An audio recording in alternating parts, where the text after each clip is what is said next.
السلام علیکم ورحمۃ اللہ وبرکاتہ الحمد للہ رب Recording in العالمین progress. والعاقبۃ للمتقین والصلاة والسلام علی اشرف الانبیاء والمرسلین نبینا محمد وعلی آلہ وصحبہ ومن تبعہم بإحسان الی یوم الدین اما بعد اللہم انفعنا بما علمتنا وعلمنا ما ينفعنا وزدنا علما سبحانک لا علم لنا الا ما علمتنا انک انت العلیم الحکیم رب اشرح لی صدری ویسر لی امری واحلل عقدۃ من لسانی یفقهوا قولی اللہم ربنا زدنا علما اللہم ربنا زدنا علما اللہم ربنا زدنا علما آمین۔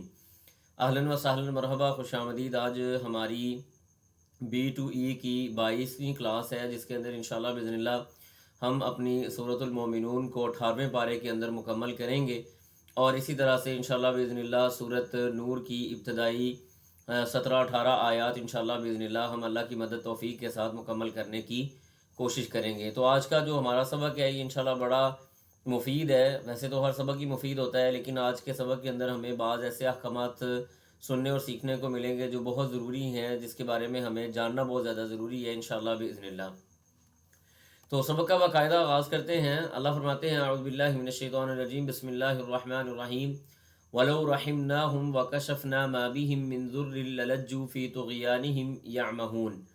اللہ سبحانہ و تعالیٰ یہ بات یعنی پیچھے ہمارے ہاں بات ہو رہی تھی، آپ کو یاد ہوگا کل کے ہمارے سبق کے اندر ہم یہ باتیں پڑھ رہے تھے کہ کس طرح سے مشرکین مکہ کے رویے ہوتے ہیں، کہ کس طرح سے اللہ سبحانہ و تعالیٰ جب ان کو فائدے والی چیزیں دیتا ہے تو وہ اللہ کو چھوڑ کے دوسری طرف لگ جاتے ہیں۔ اس کے بعد آگے اللہ تعالیٰ یہاں پہ یہ بات ارشاد فرما رہے ہیں، فرمایا ولو، اور اگر رحمنا، ہم رحم کریں، ہم ان پر، اگر ہم ان پہ رحم کریں، وکشفنا، اور ہم شفا دے دیں یا دور کر دیں، ما بہم، اس چیز کو جو من ضرٍ، ان کو کوئی تکلیف پہنچی، یعنی اگر ان کو کوئی تکلیف پہنچی ہے ہم رحم کرتے ہوئے ان کی اس تکلیف کو دور کر دیں گے تو نتیجہ نکلے گا للجو۔ للجو کا مطلب ہوتا ہے یعنی کسی چیز کے اوپر ضد کے ساتھ رک جانا۔ اللہ فرماتے ہیں کہ وہ اڑے رہیں گے، یعنی رک جائیں گے اور ضد پکڑ لیں گے اور اپنی جگہ پہ رہیں گے۔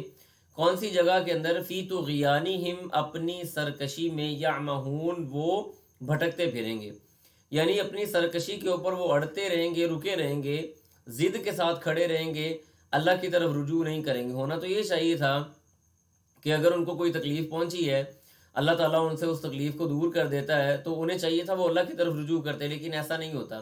بلکہ اس سے بڑھ کر جو مزے کی بات آ رہی ہے، فرمایا والا قد، البتہ تحقیق، اخذناہم، ہم نے ان کو پکڑا، بالعذابی، عذاب کے ساتھ۔ یعنی مکی دور کے اندر، ابتدائی دور کے اندر نبی علیہ الصلوۃ والسلام نے کافی زیادہ جب پریشانیاں برداشت کی ان کی طرف سے، تو آپ علیہ الصلوۃ والسلام نے اللہ تعالیٰ سے بددعا فرمائی کہ یا اللہ ان کے اوپر ویسا قحط نازل کر جیسا کہ یوسف علیہ الصلوۃ والسلام کے دور میں لوگوں پر ہوا تھا۔ اب اللہ سبحانہ و تعالیٰ نے قحط نازل کر دیا۔ یہاں پہ اس عذاب سے مراد وہ والا قحط ہے، قحط سالی کے عذاب آئے، قحط سالی کا معاملہ آیا، یعنی اتنی شدید مکے کے اندر قحط سالی سے آپ حیران ہوں گے سن کے کہ یہ لوگ جانوروں کی ہڈیاں اور خون تک کھانے کو تیار تھے، یعنی ایسی چیزیں کھا کے بھی اپنا گزارا کر رہے تھے، لیکن پیٹ تھا کہ بھرتا ہی نہیں تھا۔ یہاں تک کہ ابو سفیان نبی علیہ الصلوۃ والسلام کے پاس آئے اور آ کے ان سے کہا کہ آپ دعا کریں، آپ تو بڑا رحم کرنے والے ہیں، آپ تو بڑے شفقت کرنے والے ہیں، اللہ سے دعا کریں اللہ تعالیٰ ہمیں اس پریشانی سے نجات دے۔ تو اس کی طرف یہ بات ہو رہی ہے۔ اللہ کہتے ہیں کہ جب، اور البتہ تحقیق، ہم نے ان کو عذاب کے ذریعے پکڑا تو نتیجہ کیا نکلنا چاہیے تھا؟ فمستکانوا، اللہ کہتے ہیں فما، پس پھر بھی نہیں، استکانوا، وہ عاجزی اختیار کرنے والے ہوئے، لربہم، اپنے رب کے لیے، وما، اور نہ ہی، یتضرعون، انہوں نے اللہ کی طرف یعنی گڑ گڑاتے ہوئے رجوع کیا۔ تضرع یا تضرع کا مطلب ہوتا ہے گڑ گڑانا، ٹھیک ہے؟ تو اللہ کہتے ہیں جب ان کو قحط سالی آئی تھی، ان کو عذاب آیا تھا، چاہیے تو یہ تھا کہ وہ اللہ تعالیٰ کی طرف رجوع کرتے، اللہ کی طرف معافی مانگتے اور اللہ کی طرف گڑ گڑاتے، لیکن ایسا نہیں ہوا۔ انہوں نے اس عذاب کو تو برداشت کیا لیکن اللہ کی طرف رجوع پھر بھی نہیں کیا۔ اس کے بعد اللہ کہتے ہیں حتیٰ، یہاں تک کہ اذا، جب فتحنا، ہم نے کھول دیا، علیہم، ان پر، بابن، ایک ایسا دروازہ، ذا عذاب شدید، جو بہت زیادہ سخت اور شدید عذاب والا تھا، اذا، تب، ہم، وہ، فی ہی، اس کے اندر، مبلسون، مایوس ہو کے رہ گئے، یعنی قید ہو گئے۔ یہاں پہ اس ذا عذاب شدید سے مراد ہے یہ جنگ بدر سے لے کے آخری دور تک نبی علیہ الصلوۃ والسلام کے آخری دور پر، جیسے حجۃ الوداع کے بعد یعنی حجۃ الوداع کے اندر اس بات کا اعلان کر دیا گیا کہ مشرکین مکہ اللہ سبحانہ و تعالیٰ کے اس در کو چھوڑ کے نکل جائیں. 2-3 چیزیں بتائی گئیں، یا تو اسلام لے آؤ، یا اس جگہ کو چھوڑ دو، یا پھر جزیہ دے کے رہنے کی کوشش کرو. اور آپ جانتے ہیں نبی علیہ الصلوۃ والسلام کے دور کے بعد حضرت عمر رضی اللہ تعالیٰ عنہ کے دور میں پورا جزیرہ نما عرب جو تھا یہ مشرکین سے پاک کر دیا گیا. ایون کہ جو خیبر کے اندر یہودی آباد تھے، عمر رضی اللہ تعالیٰ عنہ کے دور کے اندر ان یہودیوں کو بھی خیبر سے نکال کے پورا جزیرہ نما عرب مشرکین سے پاک کر دیا گیا. تو اللہ کہتے ہیں ہم نے تمہارے اوپر ایک ایسا دروازہ کھولا جو بڑا سخت تھا، اور یہ ایسا دروازہ تھا، ایسے عذاب والا دروازہ تھا کہ تم مبلسون ہو گئے. مبلسون کا مطلب ہوتا ہے کہ انسان بری طرح سے مایوس ہو جائے. یعنی آپ نے اس کو اگر لاجیکلی سمجھنا ہو تو ایسے ہے کہ ایک انسان ایک گلی کے اندر داخل ہوا، ایک جگہ کے اندر داخل ہوا، اور اس جگہ کے چاروں طرف دیواریں کھڑی ہو گئیں، چاروں طرف بڑی بڑی دیواریں کھڑی ہو گئیں. اور مزے کی بات یہ ہے کہ ان دیواروں کے اوپر چھت بھی آ گئی. یعنی انسان ایک ڈبے کے اندر بند ہو جائے، اس کو کسی طرح سے نکلنے کا راستہ نہ ملے، اس کو کہتے ہیں مبلسون. انسان بالکل مایوس ہو کے قید ہو جائے. تو اللہ کہتے ہیں ہم نے تمہارے اوپر ایسا عذاب مسلط کیا. اب آگے اللہ تعالیٰ اپنی نشانیوں کا تذکرہ کرتے ہیں. فرمایا وَهُوَ الَّذِي، وہ ذات ہے، انشاء، اس نے پیدا کیا یا بنایا، لکم، تمہارے لیے، السمع، کانوں کو، یعنی قوت سماعت تمہیں بخشی، والابصار، اور آنکھوں کو، یعنی قوت بصارت جو تھی وہ تمہیں اللہ تعالیٰ نے دی، والافئدہ، اور اللہ تعالیٰ نے تمہیں دل عطا کیے. قلیلاً، بہت ہی کم ہے، ما تشکرون، جو شکر کرنے والے ہیں. تم میں سے بہت کم ہیں جو شکر کرتے ہیں، اور تم بڑا کم ہو جو شکر کرتے ہو. مطلب کیا؟ دیکھیں اللہ سبحانہ و تعالیٰ نے، اگر انسان اپنے اوپر غور کرے تو ایک بڑی کمال قسم کی مشینری انسان کے جسم کے اندر فکس ہے. آپ نے اس مشینری کا اگر جائزہ لینا ہو تو آپ اپنی خوراک کے پروسیس کا اندازہ کر لیں کہ میں کھانا کھاتا ہوں، کھانا میرے سٹامک میں جاتا ہے، میرے سٹامک کے اندر ایک پوری پراپر مشین کام کر رہی ہے جو جسم سے گلوکوز کو ایک الگ چیز پہ لے کے جا رہی ہے، خون کو الگ طرف منتقل کر رہی ہے. ایسی چیز جو پھوک بن جاتی ہے یا خراب ہو جاتی ہے اس کو دوسری طرف منتقل کر رہی ہے. ہر چیز اپنی جگہ پہ اس مشینری کے اندر ورکنگ میں ہے. پھر اس مشینری سے نکلنے کے بعد انسان کا لیور الگ سے کام کر رہا ہے، اس کے بلیڈرز الگ سے کام کر رہے ہیں، اس کے پھیپھڑے الگ سے کام کر رہے ہیں، اس کا دل الگ سے کام کر رہا ہے. ہر چیز ایک پروسیس کے ذریعے مکمل طے پا رہی ہے. اللہ تعالیٰ نے ایک 6x6 کے انسان کے اندر اتنی خوبصورت قسم کی مشینری فکس کی ہوئی ہے، لیکن نتیجہ کیا نکلتا ہے؟ قلیلا ما تشکرون، بڑے کم ہیں جو شکر کرنے والے لوگ ہیں، اور بڑا ہی کم ہے وہ جو شکر تم کرتے ہو.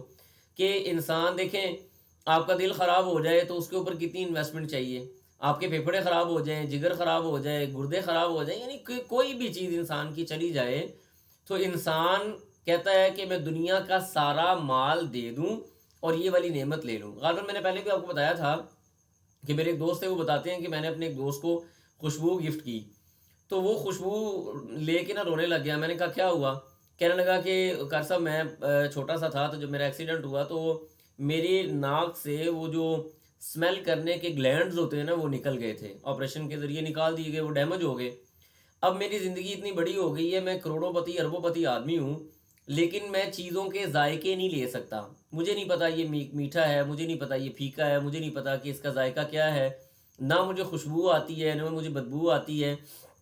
یعنی میری زندگی بڑی بے رنگ ہے. میں چاہتا ہوں کہ کوئی بندہ میرے یہ اربوں روپے مجھ سے لے لے اور میری یہ والی جو حص ہے اسمیل کرنے کی وہ مجھے لوٹا دے تاکہ میں زندگی کے ذائقے لے سکوں. قلیلا ما تشکرون، اللہ نے بندے کے اوپر بڑی انویسٹمنٹ کی ہے، بندہ کم از کم اس کا تھوڑا سا احساس ہی کر لیتا ہے. اس کے بعد آگے اللہ فرماتے ہیں وَهُوَ الَّذِي، اور وہ تو وہ ذات ہے، ذَرَأَكُمْ، اس نے تم کو پھیلایا، فی الارض، زمین کے اندر، وَإِلَيْهِ، اور اسی کی طرف تحشرون، تمہارا جمع کیا جانا ہے، اللہ کی طرف جمع کر کے جانا ہے. یہ سارے کے سارے لوگ زمین میں پھیلے ہوئے ہیں، کوئی یہاں پہ ہے، کوئی وہاں پہ ہے، کوئی ہم سے یہاں پہ ہزاروں لاکھوں میل کلومیٹر دور ہے، لیکن اللہ سبحانہ و تعالیٰ ان سب کو اکٹھا کرے گا. اور بہت سارے وہ لوگ ہیں جو ہم سے پہلے آدم علیہ السلام سے لے کے اب تک گزر چکے، اور بہت ساری ایسے لوگ ہیں، ایسی امتیں ہیں، ایسے مطلب گروہ ہیں جو آنے والے ہیں قیامت تک. اللہ سبحانہ و تعالیٰ ان سب کو جمع کر کے اپنے سامنے کھڑا کر لے گا.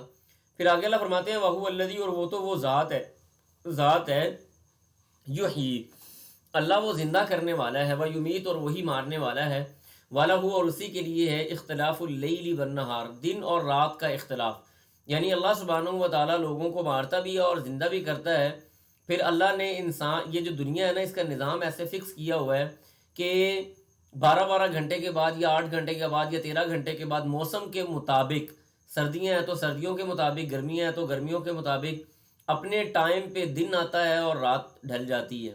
اللہ دن کو رات میں داخل کر کے رات کے اندھیرے کو ختم کر دیتا ہے، اور رات کے اجالے کے اندر اللہ تعالیٰ دن کو داخل کر کے مکمل طور پہ اللہ سبحانہ و تعالیٰ اس دن کے اجالے کو اندھیرے میں تبدیل کر کے رکھ دیتا ہے۔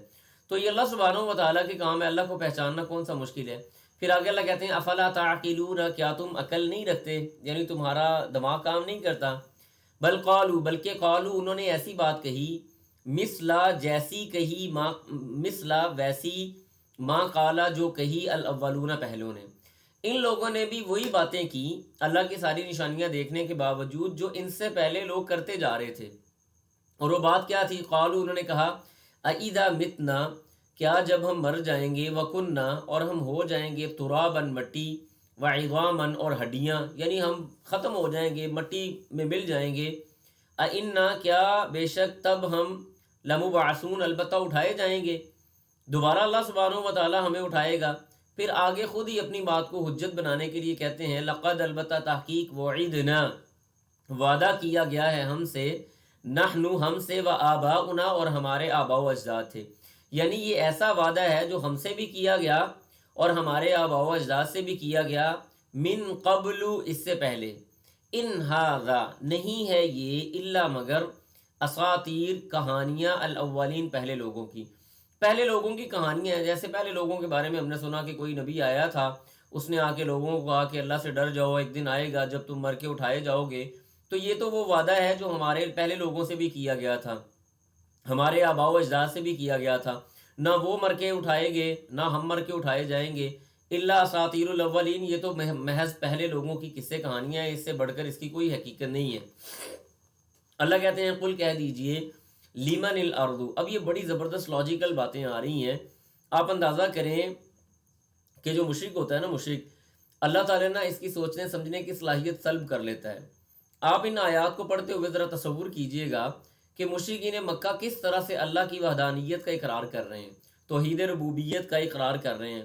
اللہ کہتے ہیں قل کہہ دیجئے، لیمن الارض، زمین کس کی ہے، ومن فیہا اور جو کچھ بھی اس کے اندر موجود ہے یہ کس کا ہے، ان کنتم تعلمون اگر تم جاننے والے ہو، اگر تمہیں پتہ ہے کہ زمین اور زمین کے اندر اور اس کے اوپر چلنے والی چیزیں کس کی ہیں تو بتاؤ تو صحیح ذرا۔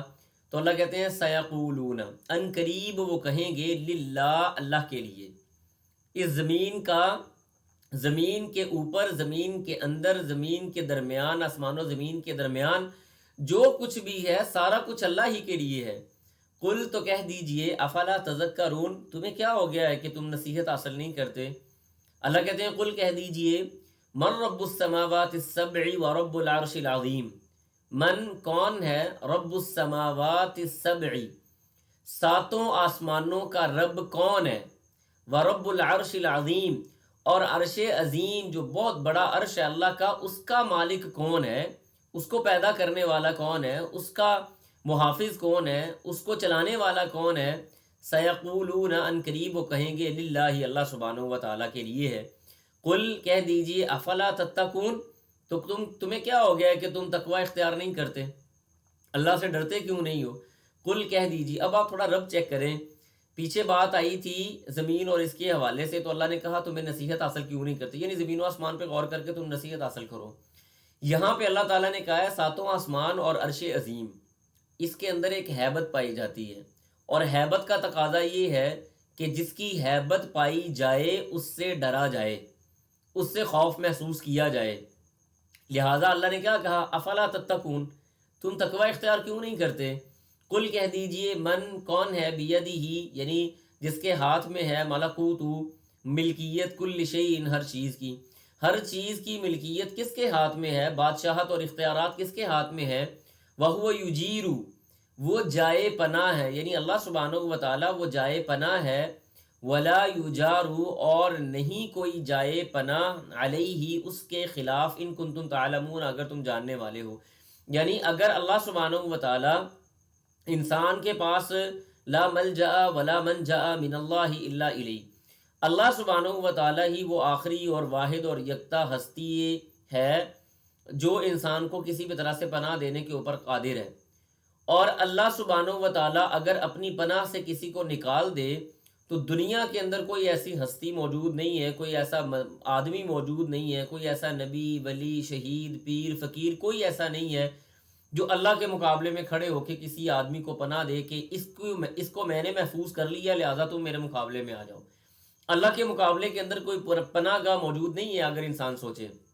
فرمایا ان کنتم تعلمون، اگر تم جانتے ہو تو پتہ وہ کیا جواب دیں گے، سیقولون، ان قریب وہ کہیں گے، للہ، اللہ سبحانہ و تعالی۔ یہ اتنی ساری نشانیاں، زمین و آسمان بھی تم کہتے ہو اللہ کے لیے ہے، زمین و آسمان کے اندر کی مخلوقات بھی اللہ کے لیے ہے، آسمانوں کا مالک بھی اللہ سبحانہ و تعالی ہے، عرش عظیم کا مالک بھی اللہ تعالی ہے، پناہ بھی صرف اور صرف اللہ سبحانہ و تعالی کے پاس ہی ملتی ہے، اللہ کے خلاف پناہ دینے والی ذات بھی کوئی نہیں ہے، یہ سارا کچھ کہنے کے بعد فَأَنَّا تُسْحَرُونَ، تمہیں کیا ہو گیا ہے کہ تم کیسے جادو میں آ چکے ہو، فَأَنَّا، پھر کہاں سے، یعنی کیسے، تُسْحَرُونَ، تم جادو میں پھنسے ہوئے ہو یا تم جادو میں آ گئے ہو۔ یعنی اللہ سبحانہ و جادو یہ نہیں ہے کہ جو یہ لوگ نبی علیہ الصلوۃ والسلام کو کہتے تھے کہ یہ ساحر ہے یا فلاں ہے فلاں ہے، جادو اصل میں یہ ہے کہ انسان کی آنکھوں کے سامنے سب کچھ موجود ہو، وہ ساری چیزوں کا اقرار کر رہا ہو، اور ساری چیزوں کا اقرار کرنے کے بعد اس ہستی کا انکار کر رہا ہو جو اس کو چلانے والی ہے۔ میں اس بات کا اقرار کر رہا ہوں زمین اللہ نے بنائی، آسمان اللہ نے بنائے، اس کو پیدا اللہ نے کیا، اللہ مالک ہے، اللہ واحد ہے، اللہ یکتا ہے، اللہ جبار ہے، اللہ قہار ہے، اس کے باوجود بھی میں کہتا ہوں، اٹھ کے کہتا ہوں اجعل الالہۃ الہ واحدہ ان ھذا لشیء عجاب، اس کے باوجود میں اٹھ کے یہ کہتا ہوں وَيَعْبُدُونَ مِن دُونِ اللَّهِ مَا لَا يَضُرُّهُمْ وَلَا يَنفَعُهُمْ وَيَقُولُونَ هَؤُلَاءِ شُفَعَاؤُنَا عِندَ اللَّهِ، اس کے باوجود میں کہتا ہوں کہ یہ اللہ کے ہاں میرے سفارشی ہیں۔ کیسی مطلب یہ ایک عجیب بات ہے نا۔ تو اللہ کہتے ہیں اصل میں جادو تمہارے اوپر ہے، نبی پہ جادو نہیں ہے، وہ جادوگر نہیں ہے، تم کسی جادو کے اندر شریک ہوئے پڑے ہو۔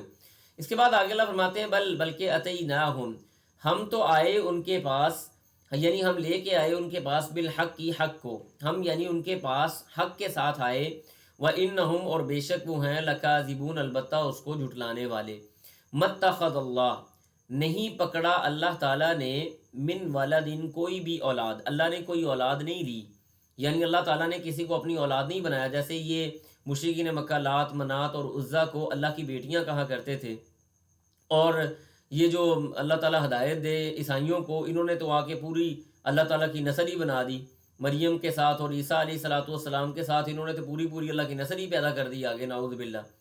تو اللہ سبحانہ و تعالیٰ تو منزہ مبرہ اور پاک اور مطہر ہے، اللہ سبحانہ و تعالیٰ کو ان چیزوں کی ضرورت نہیں۔ متخذ اللہ من ولد، اللہ نے تو کوئی اولاد نہیں بنائی، وما کانا، اور نہ ہی ہے، معہ، اس کے ساتھ، من الہ، کوئی بھی الہ، اللہ کے ساتھ کوئی اور دوسرا الہ نہیں ہے۔ اذن، اگر ایسے ہوتا، اذن تو تب، لذہب، البتہ چلا جاتا، کل الہ، ہر ایک الہ، بما، اس چیز کے ساتھ، خالق، جو اس نے پیدا کیا۔ یعنی لاجیکلی بات ہے کہ اگر اللہ کے ساتھ کوئی دوسرے الہ ہوتے، کوئی دوسرے معبود ہوتے، تو ہر معبود جو اس نے پیدا کیا وہ اپنی پیدا شدہ چیز کو اٹھا کے لے کے چلا جاتا۔ مثلا ایگزامپل دے رہا ہوں، نعوذ باللہ من ذالک، ایگزامپل دے رہا ہوں کہ دو الہ ہوتے، ایک نے سورج کو پیدا کیا ہوتا اور دوسرے نے چاند کو پیدا کیا ہوتا، سورج والا اپنے سورج کو لپیٹتا اور اٹھ کے چلا جاتا، بھائی میں تیری بات نہیں مانتا، تو کہتا ہے سورج مشرق سے نکلے گا، سورج کو تو میں نے پیدا کیا لہذا میں تو اس کو مغرب سے نکالوں گا۔ چاند والا الہ کہتا میں چاند کو اٹھا کے لے کے جا رہا ہوں۔ زندگی کا نظام کیسے چلتا؟ لو کان فیہ ما الہۃ الا اللہ لفسدتا، اللہ کہتے ہیں کہ اگر اللہ کے ساتھ کوئی اور الہ ہوتا نا تو ہر الہ اپنا اپنا جو اس نے تخلیق کیا تھا اس کو اٹھا کے لے جاتا۔ اور اس سے بڑھ کر بات، ولا علا، اور غلبہ پاتے، البتہ یعنی بلند ہوتا، غلبہ پاتا، بعضهم علی بعض، ان کا ایک دوسرے کے اوپر، یعنی آپ یوں سمجھیں کہ اقتدار کی جنگ شروع ہو جاتی۔ کسی ایک ملک کے اندر دو حکمران ہوں گے تو ایک حاکم کی کوشش ہوگی کہ سارا اقتدار مجھے مل جائے اور دوسرا مقتدر ہو جائے۔ تو اللہ فرماتے ہیں کہ لعلی بعضهم علی بعض، لاجیکلی بات ہے نا کہ اگر ایک کے ساتھ دوسرا الہ ہوتا تو وہ ایک دوسرے کے اوپر جنگ لگی ہوتی ایک دوسرے پہ غلبہ پانے کے لیے۔ سبحان اللہ، حقیقت کیا ہے، اللہ تو پاک ہے، عما اس سے، یصفون جو وہ بیان کرتے ہیں، عالم الغیب وہ غیب کو جاننے والا ہے، والشہادہ اور وہ حاضر چیزوں کو بھی بخوبی جاننے والا ہے، فتعالی پس وہ بلند و بالا ہے، عما اس سے، یشرکون جو وہ شرک کرتے ہیں۔ اللہ تعالیٰ ان سے بڑا منزہ مبرہ ہے، اور ان کی باتوں سے اللہ بڑا بلند و بالا ہے، یہ کرتے جائیں جو انہوں نے باتیں کرنی ہیں۔ اس کے بعد آگے اللہ تعالیٰ فرماتے ہیں قل کہہ دیجئے، یعنی نبی علیہ الصلوۃ والسلام کے بارے میں بات ہو رہی ہے، قل کہہ دیجئے ربی اے میرے رب، اما اگر ترینی اگر تو مجھ کو دکھا دے، ما یوعدون جو ان سے وعدہ کیا گیا، یعنی نبی علیہ الصلوۃ والسلام نے اللہ تعالیٰ سے خواہش کر رہے ہیں کہ اللہ تو نے عذاب کا وعدہ کیا نا کہ ان کے اوپر عذاب آئے گا، اللہ کیا ایسے نہیں ہو سکتا کہ آپ مجھے دکھا دیں جو آپ نے ان سے وعدہ کیا ہے؟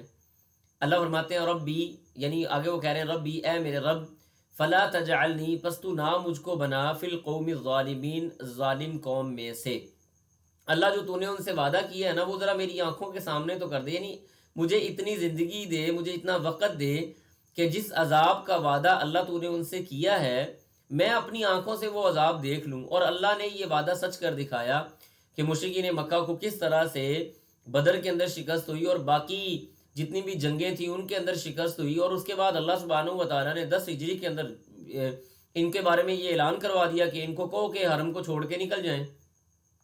پھر اس کے بعد آگے اللہ کہتے ہیں وَإِنَّا اور بے شک ہم علی اس بات پر ان نوریکا کہ ہم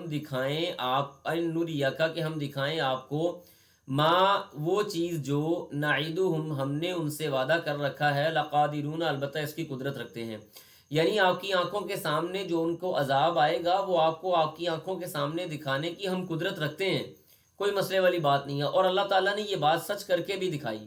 اس کے بعد آگے اللہ فرماتے ہیں ادفع دفاع کیجئے باللتی اس چیز کے ساتھ، ہیا وہ جو احسن اچھی ہے، السیئہ برائی کا جواب برائی سے نہیں دینا، آپ نے برائی کا جواب اچھائی سے دینا ہے۔ اور کسی بھی داعی کے اندر اگر، یعنی جو دعوت ہے نا، دعوت خاص طور پہ دعوت کے میدان کے اندر اگر کوئی آدمی آپ کے اوپر کیچڑ اچھالتا ہے تو آپ تب بھی اس کو ہنس کے جواب دیں، اچھے انداز سے جواب دیں، ہر پہ ہائپر ہونے کی ضرورت نہیں ہے۔ اللہ تعالیٰ نے بڑا خوبصورت اور اچھا سا قانون یہاں پہ بیان کیا ہے، کیا نبی آپ کو برائی کا جواب برائی سے دینے کی ضرورت نہیں ہے، اچھے انداز سے جواب دے، لیکن اس کا قطعاً یہ مطلب نہیں ہے کہ اگر کوئی آپ کی ذات کے اوپر، آپ کی عزت کے اوپر، آپ کی ناموس کے اوپر، آپ کے دین کے اوپر حملہ کریں تو آپ ہنس کے اس کا استقبال کریں، نہیں۔ اس سے مراد یہ ہے کہ انسان کی ذات، یعنی میری جو ذات ہے، اگر اس کے بارے میں کوئی بندہ فضول بات کرتا ہے تو مجھے اس اپنی ذات کے اوپر لے کے آنے کی ضرورت نہیں ہے، اس کو ہنس کے بندہ ٹال دے، اچھے انداز سے روک دے، کوئی بات نہیں ہے، خیر ہے، کوئی ایشو نہیں ہے۔ جیسے نبی علیہ الصلوۃ والسلام نے ایک بار دیکھا ابوبکر صدیق رضی اللہ تعالیٰ عنہ کو کوئی آدمی گالیاں دے رہا تھا نا، تو اللہ کے رسول کھڑے مسکرا رہے تھے، ابوبکر صدیق رضی اللہ تعالیٰ عنہ نے جواباً اس کو کچھ باتیں کی تو نبی علیہ الصلوۃ والسلام کا چہرہ ذرا سرخ ہو گیا، آپ علیہ الصلوۃ والسلام وہاں سے چلے گئے۔ اب ابوبکر صدیق رضی اللہ تعالیٰ نے یہ بات بھانپی اور فٹافٹ اللہ کے رسول کے پیچھے کے جا کے پوچھا، اللہ کے رسول جب وہ بندہ میرے ساتھ بدتمیزی کر رہا تھا آپ خاموش تھے اور مسکرا رہے تھے اور میں بھی خاموش تھا، لیکن جب ایسے ہی میں بولنا شروع ہوا آپ غصے میں آ گئے، آخر اس کی وجہ کیا ہوئی؟ آپ علیہ السلام نے فرمایا ابوبکر جب تم خاموش تھے تو اس آدمی کے جواب میں فرشتے جواب دے رہے تھے، جب تم نے بولنا شروع کیا تو وہ فرشتے ہوا میں چلے گئے، وہ فرشتے اللہ سبحانہ و تعالیٰ کی طرف منتقل ہو گئے، اس لیے مجھے تھوڑا سا اس پہ ناگواری کا احساس ہوا۔ تو انسان اگر خاموشی تھوڑی دیر کے لیے اختیار کرے تو اللہ سبحانہ و تعالیٰ وہ کافی ہوتا ہے جواب دینے کے لیے۔ اس کے بعد آگے اللہ کہتے ہیں نحن ہم اعلم وہ جانتے ہیں بما یصفون جو وہ بیان کر رہے ہیں، وقل اور کہہ دیجیے ربی اے میرے رب اعوذ بک میں تیری پناہ طلب کرتا ہوں من ہمزات الشیاطین شیاطین کے وسوسوں سے۔ ہمزات کا مطلب ہے شیطان کا وہ وسوسہ جو انسان کے دل کے اندر بغیر یعنی کسی کوشش کے کہہ لیں یا بغیر کسی سوچے سمجھے انسان کے دل کے اندر گھر کر جاتا ہے۔ بعض اوقات یعنی وسوسہ ایسا سنگین ہوتا ہے کہ انسان کو پتہ بھی نہیں ہوتا اور وہ کسی نہ کسی ریاکاری کے اندر، کسی نہ کسی گناہ کے اندر، کسی نہ کسی برائی کے اندر مبتلا ہو چکا ہوتا ہے اور اس کا احساس تک نہیں ہوتا۔ جیسے شرک خفی کے بارے میں نبی صاحب نے فرمایا، ریاکاری ہے، بعض اوقات انسان یہ کوشش کر رہا ہوتا ہے کہ میں لوگوں کے سامنے اپنے آپ کو چھپاؤں، اپنی عبادت کے بارے میں لوگوں کو نہ بتاؤں، اپنی کسر نفسی کروں، اور انسان کا یہ چھپانا اور اس کا کثر نفسی کرنا بعض اوقات اس کے لیے ریاکاری بن جاتا ہے. یہ بڑا ایک دقیق سا مسئلہ ہے. اس کی میں ایک ایگزامپل دے دیتا ہوں آپ کو. جیسے مثال کے طور پہ آپ میں سے کوئی کہے جی استاد صاحب آپ بڑا اچھا پڑھاتے ہیں. اب میں کہوں نہیں میں وہ نہیں جی میں اپنی کثر نفسی کر رہا ہوں، اور نہیں جی بس جی میں نہیں بس ایسے ہی، یہ تو ایسے ہی میں، یہ اللہ کی دین ہے، ایسے ہے ویسے ہے. اب کر تو میں کثر نفسی رہا ہوں، لیکن شیطان ادھر آ کے کہتا ہے کہ تو مزید کثر نفسی کر تاکہ یہ اور تجھے تھوڑا بڑھائیں. اب یہ جو میرا اپنے آپ کو نیچے کرنا، عاجزی اختیار کرنا، یہ بھی میرا ایک ٹائم میں ریاکاری کے اندر داخل ہو جاتا ہے. مجھے پتہ بھی نہیں چلتا. حالانکہ میں نہیں چاہ رہا کہ لوگ میری تعریف کریں، میں نہیں چاہ رہا، لیکن میں اپنی تعریف نہ سننے کے لیے اپنے آپ کو نیچے کرتا ہوں، اور شیطان کہتا ہے کہ اور نیچے کر تاکہ تیری اور تعریف ہو. انسان کو احساس ہونا چاہیے. اس کے لیے دعا ہے. اگر ہمارے پاس یہ معاملہ ہو تو نبی صاحب نے دعا سکھلائی. آپ نے فرمایا آپ اللہ تعالیٰ سے انسان کو دعا کرنی چاہیے، اللہم انی اعوذ بک ان اشرک بک شیئا وانا اعلم واستغفرک ما لا اعلم. اللہ میں تیری پناہ طلب کرتا ہوں ایسے شرک سے جس کو میں جانتا ہوں، اور یا اللہ میں تجھ سے معافی طلب کرتا ہوں ایسے شرک سے جس کا مجھے علم ہی نہیں ہے. یہ بڑا سنگین مسئلہ ہے. تو اس لیے من ہمزات الشیاطین، شیطان کے وسوسوں سے اللہ میں تیری پناہ چاہتا ہوں. واعوذ بک، اور میں تیری پناہ چاہتا ہوں، ربی اے میرے رب، ان یحضرون، کہ وہ میرے پاس حاضر ہوں، یعنی میرے پاس شیطان آ جائے، میں اس سے بھی تیری پناہ چاہتا ہوں.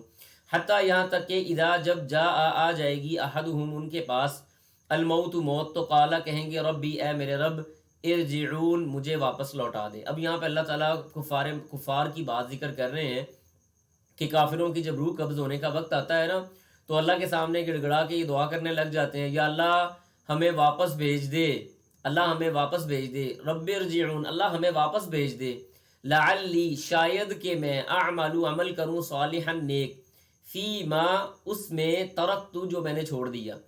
اللہ جو میں نے چھوڑ دیا، میں نے عمل نہیں کیا، یا اللہ تو مجھے دنیا میں واپس بھیج دے تاکہ میں جا کے اچھے اعمال کرنا شروع کر دوں. اللہ کہتے ہیں کلا، ہرگز نہیں، کلا ہرگز ایسے نہیں ہوگا. انہا کلمۃ، بے شک یہ تو صرف ایک بات ہے، ہوا قائلها جو وہ کہہ رہے ہیں. حقیقت کیا ہے کہ یہ صرف ان کی منہ شگافیاں ہیں. یہ اپنے منہ سے یہ بات کر رہے ہیں کہ اللہ ہمیں واپس بھیج دے، واپس جائیں گے تو تیرے نبی پہ بھی ایمان لے آئیں گے، اور اللہ نیک اعمال بھی کرنا شروع کر دیں گے. اللہ کہتے ہیں یہ ان کے منہ کی بات ہے. اگر اللہ ان کو واپس بھیج دے تو دوبارہ وہ یہاں پہ آ کے وہی برائیاں، وہی خباثتیں اور وہی برے اعمال کرنے شروع کر دیں گے. وہ اللہ پہ ایمان نہیں لائیں گے. اللہ تعالیٰ ان کو جانتا ہے. اور دوسری بات یہ کہ یہ بات ویسے بھی لاجیکل ہے کہ اگر ایک آدمی وہ فوت ہو گیا یا وہ موت کے قریب چلا گیا، یا ایون وہ مر بھی گیا، تو مرنے کے بعد اس کو دوبارہ بھیج دیا جائے. اب یہ تو مشاہدہ کر کے آ گیا. اصل چیز یہاں پہ جو دنیا میں بنا کے بھیجا گیا ہے، یہ تو ایمان کا امتحان تھا. اللہ کو دیکھا نہیں، فرشتوں کو دیکھا نہیں، رسولوں کو دیکھا نہیں، کتابوں کو دیکھا نہیں، باقی چیزوں کو نہیں دیکھا، یہ اچھی بری تقدیر کو نہیں دیکھا، قیامت کے دن کو نہیں دیکھا، قبر کے عذاب کو نہیں دیکھا، جنت جہنم کو نہیں دیکھا، میزان کو نہیں دیکھا، پل صراط کو نہیں دیکھا. یہ ساری چیزیں ہیں، لیکن اللہ کے رسول اور اللہ سبحانہ و تعالیٰ کی کلام سے پتہ چلا، اس پہ ایمان لے کے آیا. ایمان تو تم لائے نہیں. اب مرنے کے بعد تم نے آنکھوں سے مشاہدہ کر لیا ہے کہ یہاں پہ تو بڑی پٹائی ہو رہی ہے، مار پڑ رہی ہے، تو اب تم کہہ رہے ہو لعلی اعمل صالحا فیما ترکت کلا، یا اللہ مجھے واپس بھیج دے، جو میں چھوڑا ہوں ہو سکتا ہے میں جا کے اچھے اعمال کرنے شروع کر دوں. اب نہیں.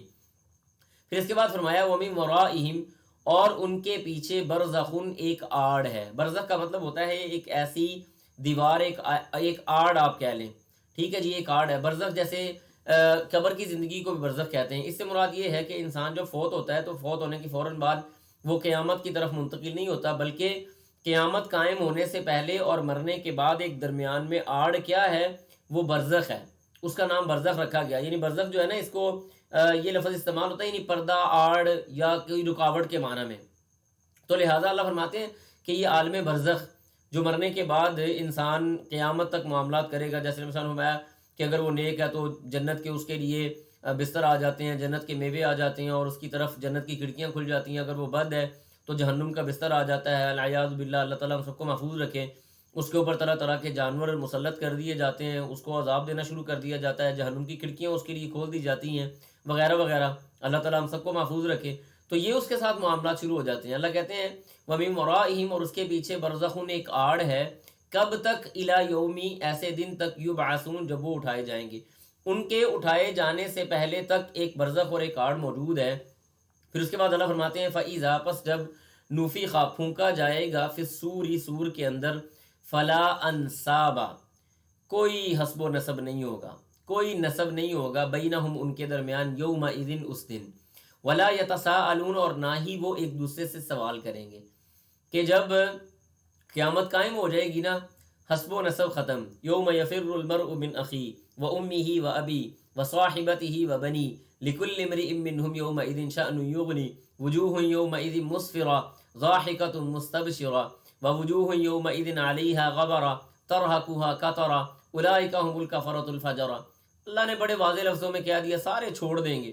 اور آپ سورہ حج کے اندر پڑھ کے آئے ہیں یوم ترونها تذهل كل مرضعة عما ارضعت وتضع كل ذات حمل حملها وترى الناس سكارى وما هم بسكارى. کوئی نسب نامہ نہیں ہوگا، بولنے کی کسی کے اندر استطاعت نہیں ہوگی. ایک بات ہے فمن ثقلت موازینہ، اللہ کہتے ہیں فمن، لہذا جس کا، ثقلت وزنی ہو گیا، موازینہ میزان، فاولئک، تو وہی ہیں، هم المفلحون، جو فلاح پانے والے ہیں. نیکیوں کا پلڑا بھاری ہو گیا، اللہ کہیں گے جاؤ جی پاس، جنت میں چلے جاؤ. ومن خفت موازینہ، اور اس کے مقابلے میں جن کا ہلکا ہوا، موازینہ وزن، یعنی ان کا میزان ہلکا ہوا، فاولئک، تو اللہ فرماتے ہیں یہی ہیں، الذین، وہ لوگ، خاسروا، یہ خسارہ پانے والے ہیں، یعنی خسارے میں ہیں، انفسہم، ان کی جانیں، انہوں نے اپنے آپ کو خسارے میں ڈال لیا. اور فی جہنم خالدون، وہ ہمیشہ ہمیشہ جہنم میں رہیں گے. اور یہ جہنم کیسی ہوگی؟ بڑے سنگین مسئلہ ہے، بڑی سخت آیات ہیں. اللہ فرماتے ہیں تلفح وجوہہم النار، تلفح، جھلسا دے گئی، وجوہہم، ان کے چہروں کو، النار، آگ، وہ جو آگ ہوگی ان کے چہروں کو جھلسا کے رکھ دے گی. اور جھلسانے کے بعد انسان کا چہرہ، جھلسنے کے بعد انسان کا، کبھی آپ نے دیکھا ہے کسی عورت یا مرد کے چہرے کے اوپر تیزاب پھینک دیا جائے، اس کا چہرہ جل جائے تو اس کی شکل کیا سے کیا ہو جاتی ہے؟ اس کی پوری تفسیر اس آیت میں موجود ہے، ذرا غور سے دیکھیے گا. اللہ کہتے ہیں تلفح وجوہہم النار، وہ آگ ان کے چہروں کو جھلسا دے گی، وہم فیہا، اور وہ اس جہنم کے اندر، کالہون، بد شکل ہو جائیں گے. اللہ اکبر کبیرہ، العیاذ باللہ، اللہم لا تجعلنا منہم. یعنی انسان کا چہرہ اتنا بگاڑ دیا جائے کہ اس کے چہرے کو دیکھ کے کسی کو ڈر محسوس ہو جائے. اور اس کی میں نے آپ کو سادہ سی آپ کی دنیا کی مثال دی ہے کہ کسی کے چہرے کے اوپر اگر خدا نہ خواستہ تیزاب گرا دیا جائے تو اس کا چہرہ کیسا ہوتا ہے.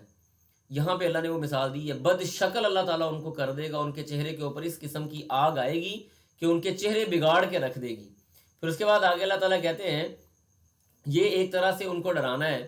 فرمایا الم تکن، کیا نہیں تھیں، آیاتی، میری آیتیں، تتلا، پڑھی جاتی، علیکم، تم پر، فکن، تم، پس تم تھے، بہا، اس کو، تکذبون، تم جھٹلانے والے، تمہارے پاس میری آیتیں. اب یہ دیکھیں، ایک تو عذاب ہے جہنم کے اندر داخل ہونے کا، پھر یہ عذاب ہے کہ چہرے جھلسا دیے گئے، پھر یہ عذاب ہے کہ انسان کے چہرے بگاڑ دیے گئے، اور اس سے بڑھ کر عذاب یہ ہے کہ اللہ تعالیٰ مزید اوپر سے یہ بات کہیں تمہارے پاس میری آیتیں نہیں آئی تھیں.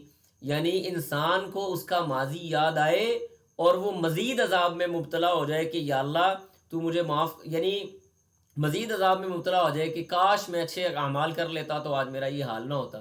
اس کی بھی مثال آپ زندگی میں یوں لے سکتے ہیں کہ کسی بچے کا رزلٹ آئے اور وہ فیل ہو جائے، اور والدین، ایک تو اس کو فیل ہونے کی پریشانی ہے، اوپر سے والد صاحب آ کے اس کو کہیں بیٹا پڑھ لیتا تو اچھا نہیں تھا. اب یہ اس کے لیے ڈبل اذیت ہے. ایک تو سزا جو ملنی تھی وہ ملنی تھی، رزلٹ جو خراب آیا وہ آیا ہی آیا تھا، جو اوپر سے بات سننا پڑ رہی ہے وہ ڈبل عذاب ہے. اور پھر اس کے ساتھ انسان کو ماضی یاد آ رہا ہے تو اس سے بڑھ کر عذاب ہے. کاش میں وہ ٹائم ضائع نہ کرتا، کاش میں پڑھ لیتا، کاش میں تھوڑا ٹائم لگا لیتا. انسان کو وہاں پہ یہ بات یاد آئے گی اور اس کے لیے اس کی حسرت کے اندر اور تکلیف کے اندر مزید اضافہ ہو جائے گا. قالو، تو اللہ کہتے ہیں ربنا، اے ہمارے، اللہ کہتے ہیں قالو، انہوں نے کہا ربنا، اے ہمارے رب. اب یہ جب یہ باتیں ہوں گی نا، اللہ تعالیٰ ان سے یہ بات کریں گے، قالو، تو وہ اہل جہنم کہیں گے ربنا، اے ہمارے رب، غلبت، غالب آ گیا، علینا، ہم پر، شقوتنا، ہماری بدبختی، اللہ ہماری بدبختی ہمیں لے بیٹھی، وکننا، اور ہم تھے، قومن، ایسی قوم، ضالین، جو گمراہ ہونے والے تھے، یا اللہ ہم گمراہ ہونے والے تھے. ربنا، اے ہمارے رب، اخرجنا، ہمیں نکال دے، منہا، اس جہنم سے، فإن عدنا، اگر ہم دوبارہ وہ کام کریں. عدنا کا مطلب ہے کہ اگر ہم دوبارہ لوٹیں، یعنی دوبارہ ہم وہی کام کریں فَإِنَّا ظَالِمُونَ تو بے شک ہم ظالموں میں سے ہو جائیں گے. پہلی بات کے اندر خود ہی اقرار کر رہے ہیں کہ ہم گمراہ تھے، اور دوسری بات کے اندر یہ کہہ رہے ہیں کہ اگر دوبارہ ہم نے یہ کام کیا تو ہم ظلم کرنے والے لوگ ہوں گے. اللہ کہتے ہیں قال، اللہ کہیں گے اخسؤ. یہ اخسؤ کا مطلب پتہ کیا ہے؟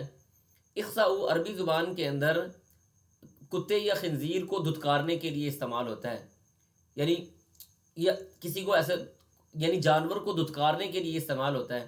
اللہ کہتے ہیں اخسؤ، دھتکارے رہو تم، فیہا اسی کے اندر، ولا تکلمونی تم نے میرے ساتھ کلام نہیں کرنی.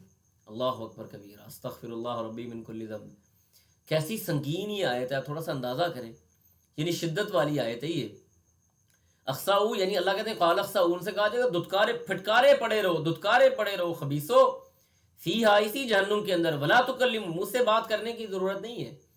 یعنی اللہ تعالیٰ اپنے سے بات کرنے کا دروازہ بھی بندے پہ بند کر دے کہ شاید کوئی رحم کی اپیل ہوتی، انسان چیخو پکار کر کے اللہ کے سامنے عاجزی انکساری کے ساتھ کوئی بات کرتا تو شاید کوئی نہ کوئی راستہ نکل آتا. اللہ کہیں گے ولا تکلمون تم نے مجھ سے کوئی بات نہیں کرنی، تمہارا میرا کوئی معاملہ نہیں. اللہ اکبر. اس کے بعد آگے اللہ فرماتے ہیں، فرمایا کہ انہو بے شک وہ کانا تھا فریقون ایک گروہ. اب یہ اہل ایمان کی بات ہو رہی ہے.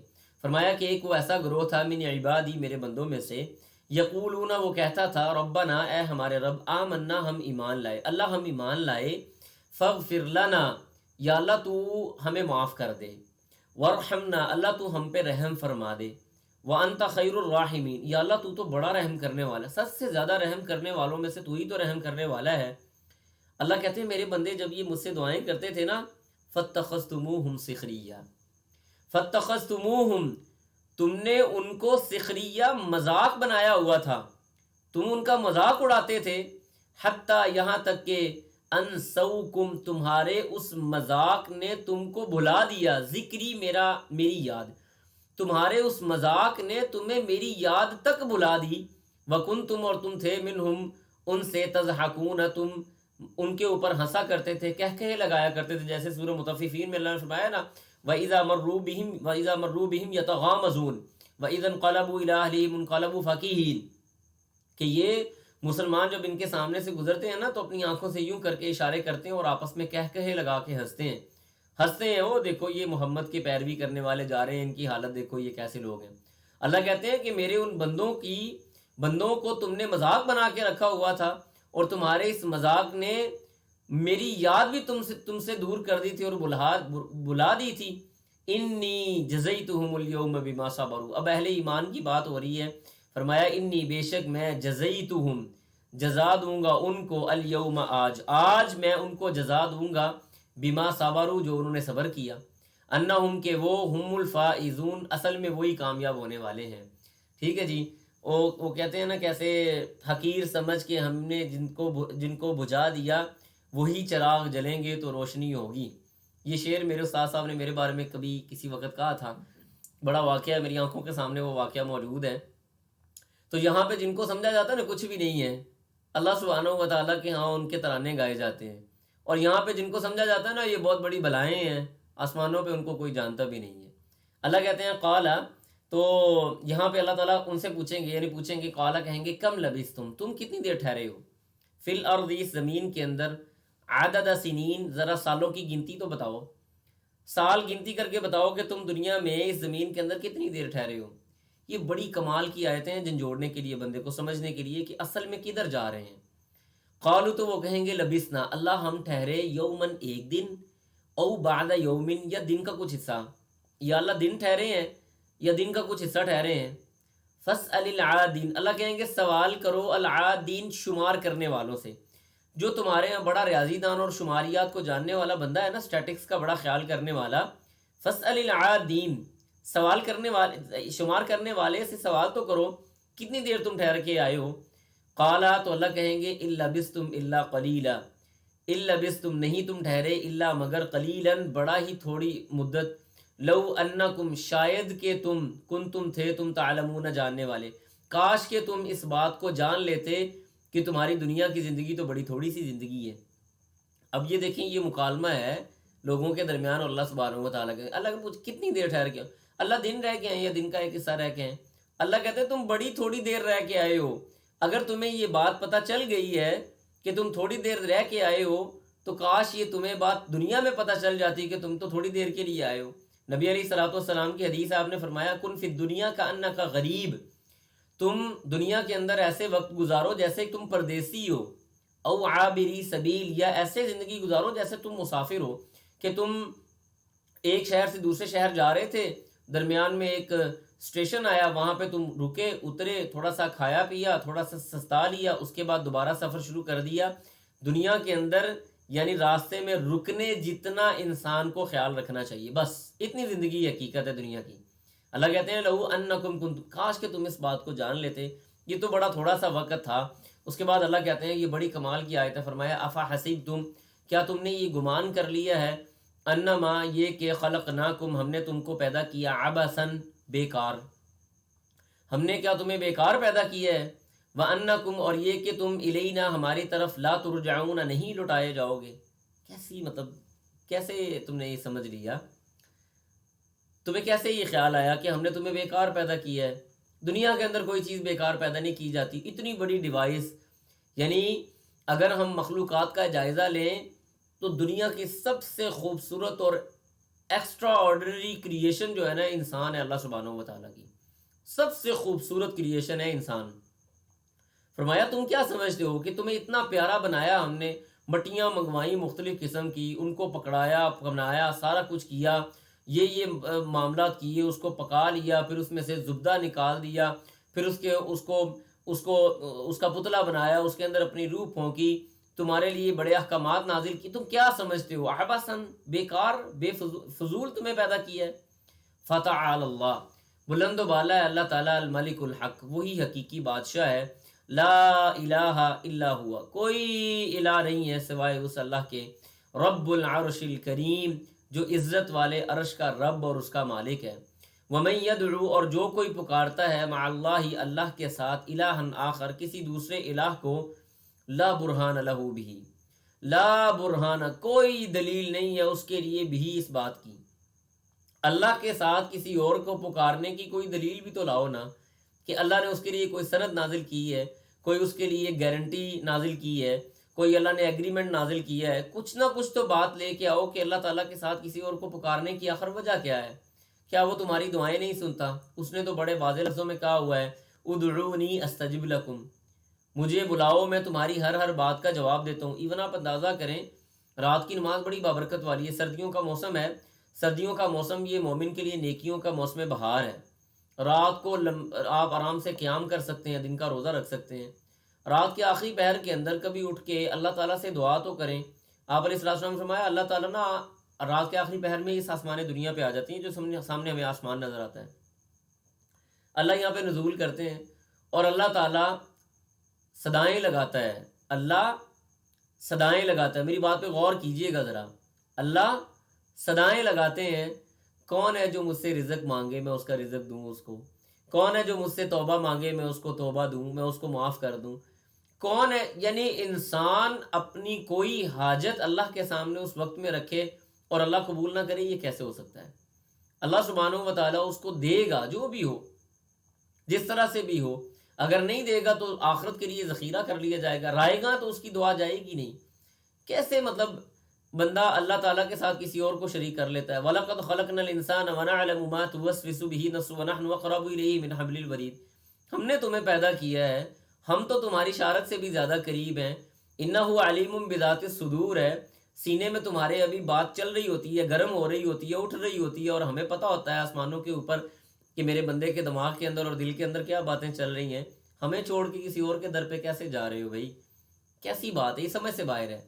اللہ تعالیٰ مطلب کیسے بندہ، مجھے یہ سمجھ ہی نہیں آتی نا بات، کہ انسان اللہ کا در چھوڑ کے کیسے کسی اور کی طرف چلا جائے، سمجھ سے باہر بات ہے۔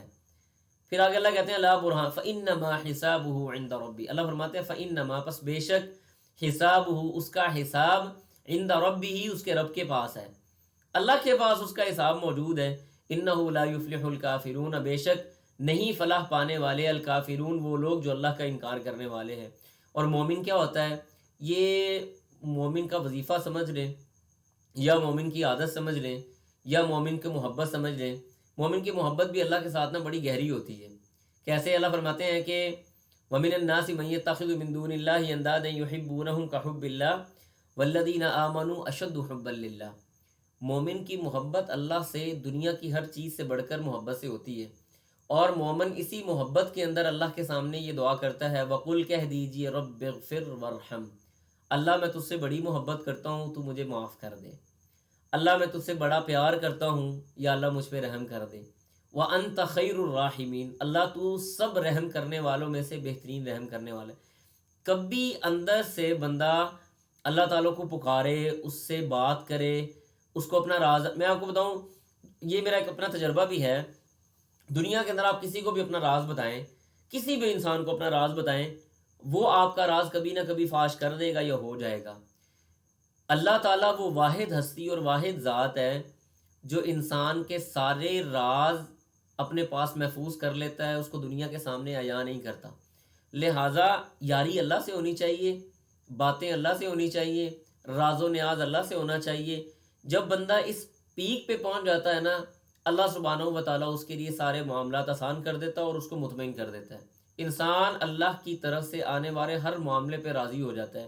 اور دنیا کا سب سے بڑا سکھ یہ ہے کہ انسان اللہ سبحانہ و تعالیٰ کی طرف سے آنے والی ہر مصیبت، پریشانی یا ہر فائدے کے اوپر اپنے آپ کو مطمئن کر لے. یا اللہ الحمدللہ رب العالمین، اللہ مطمئن ہوں، دیا ہے ٹھیک ہے، نہیں دیا کوئی بات نہیں، تھوڑا سا ٹائم ہے یہاں پہ گزاریں گے چلے جائیں گے، کوئی ایشو نہیں ہے. مطمئن کر لیں، توکل کریں اللہ سبحانہ و تعالیٰ کے اوپر. اللہ تعالیٰ ہمیں صحیح معنوں میں مومن بنائے اور شرک سے اللہ تعالیٰ ہمیں دور کرے. اس کے بعد ہمارے پاس سورۃ النور ہے. سورۃ النور کے اندر یہ مدنی سورت ہے جس کی آیات کی تعداد 64 ہے، اور سورت کا نام آیت کی 35 نمبر آیت کی مناسبت سے رکھا اللہ نور السماوات والارض. انشاءاللہ اس کو کل پڑھیں گے. اور اس میں اللہ تعالیٰ نے شرعی حدود کے حوالے سے باتیں کی ہیں، جیسے حد قذف ہو گئی، زنا وغیرہ کی حد ہو گئی، اس طرح لیان کے احکامات ہو گئے، مساجد کے آداب و احترام ہو گیا، گھروں میں کب جانا ہے اس کے حوالے سے بات ہو گئی. کچھ اللہ تعالیٰ نے جہاد کے حوالے سے بھی اس کے اندر کچھ باتیں فرمائی ہیں. کچھ اور اس طرح کے اللہ سبحانہ و تعالیٰ کے مظاہر اور تخلیق کے حوالے سے اللہ تعالیٰ نے اس سورت کے اندر بڑی ساری باتیں کی ہیں. اللہ فرماتے ہیں بسم اللہ الرحمن الرحیم، فرمایا سورۃ، یہ سورت انزلناہا، ہم نے اس کو نازل کیا، وفرضناہا، اور ہم نے اس کو فرض کر دیا، وانزلنا، اور ہم نے نازل کیا، فیہا، اس کے اندر، آیات بینات، واضح آیات، لعلکم تذکرون، تاکہ تم نصیحت حاصل کرو. اس صورت کے اندر اللہ سبحانہ، یہ واحد صورت ہے جس کے اندر اللہ تعالیٰ نے 3 بار آغاز میں نزول کی بات کی ہے. انزلنا، ہم نے نازل کیا، فرضنا، ہم نے فرض کیا، وانزلنا، اور پھر ہم نے نازل کیا.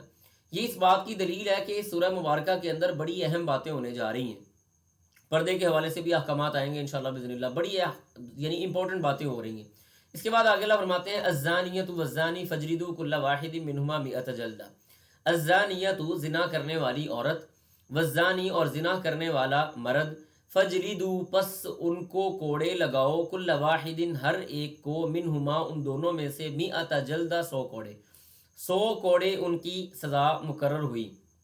اس سے پہلے تھا کہ 100 کوڑے، یعنی ابھی بھی اسی طرح سے ہوگا کہ 100 کوڑے یہاں پہ اللہ تعالیٰ نے بیان کر دیے، لیکن حدیث کے اندر آتا ہے کہ 100 کوڑے ان کو لگائے جائیں گے اور 1 سال کے لیے ان کو جلا وطن کر دیا جائے گا. یعنی مرد ہے تو اس کو جلا وطن کیا جائے گا، اور اگر عورت ہے تو اس کو گھر میں قید کیا جائے گا یا اس کو سائڈ پر رکھ دیا جائے گا جس میں وہ عام لوگوں سے میل ملاپ نہ کرے. اس کے اندر کوئی زبردستی نہیں ہے، یعنی اگر کسی کو یہ لگتا ہے کہ یہ کوئی زیادتی ہو رہی تو یہ زیادتی نہیں ہے. یاد رکھیں وہ بندہ جو زنا کرتا ہے نا، وہ لوگوں کے سامنے واضح ہو جاتا ہے، اس کی باتیں ہونا شروع ہو جاتی ہیں. حکمت ہمیں یہاں پہ یہ نظر آتی ہے کہ 100 کوڑے جب لگ جائیں گے لوگوں کے سامنے لگائے جائیں گے، جیسے آگے بات آ رہی ہے، لوگوں کے سامنے 100 کوڑے لگائے جائیں گے. اب یہ لوگوں میں مشہور ہو گئے. لوگوں کے دماغ سے یہ باتیں نکالنے کا ذریعہ کیا ہے؟ مرد کو جلا وطن کر دو، عورت کو گھر میں قید کر دو، نہ لوگوں کے سامنے جائے گی نہ باتیں ہوں گی، اور سال بعد لوگ بھول بھال جاتے ہیں. آپ دیکھیں ہمارے یہاں بھی ایسے ہی ہوتا ہے، 2-4 دن باتیں ہوتی ہیں اس کے بعد لوگ بھول جاتے ہیں. 2-4 دن باتیں ہوگی، سال گزر جائے گا، اس کے بعد یہ جائیں اور اپنی اپنی زندگی گزاریں، اللہ سے توبہ کریں، استغفار کریں. اس کے اندر یہ حکمت نظر آتی ہے. اگر کسی اللہ کے بندے کو یہ سمجھ آتا ہے کہ جی وہ یہ بڑی زیادتی ہوگی، اس کو جلا وطن کر دیا گیا، بھائی یہ زیادتی نہیں کی، یہ اس کے ساتھ رحم والا پہلو کی ہے. اللہ کہتے ہیں الزانیۃ، 100 کوڑے اس کو لگائے جائیں گے. پھر آگے اللہ فرماتے ہیں ولا تأخذکم، اور نہ تم پکڑو گے، بہما، ان دونوں کے معاملے میں، رأفت، کوئی مہربانی یا شفقت کا پہلو، یعنی یہ سزا دیتے ہوئے کوئی نرمی کا پہلو اختیار نہیں کیا جائے گا. فی دین اللہ، اللہ کے دین کے اندر، ان کنتم تؤمنون، اگر تم ایمان لانے والے ہو، باللہ اللہ پر، والیوم الآخر اور آخرت کے دن پر. جیسے وہ حدیث آتی ہے، بنو مخزوم قبیلے کی فاطمہ نامی ایک عورت نے چوری کر لی، لوگ اسامہ بن زید کو اللہ کے رسول کے پاس لے آئے، اللہ کے رسول سے سفارش کرو اس کی سزا معاف کر دیں. آپ علیہ السلام نے کیا فرمایا تھا؟ لو ان فاطمہ بنت محمد سرقت لقطعت یدہا، اگر اس فاطمہ کی جگہ پر فاطمہ بنت محمد بھی ہوتی تو میں محمد صلی اللہ علیہ وسلم اس فاطمہ کا بھی ہاتھ کاٹ دیتا.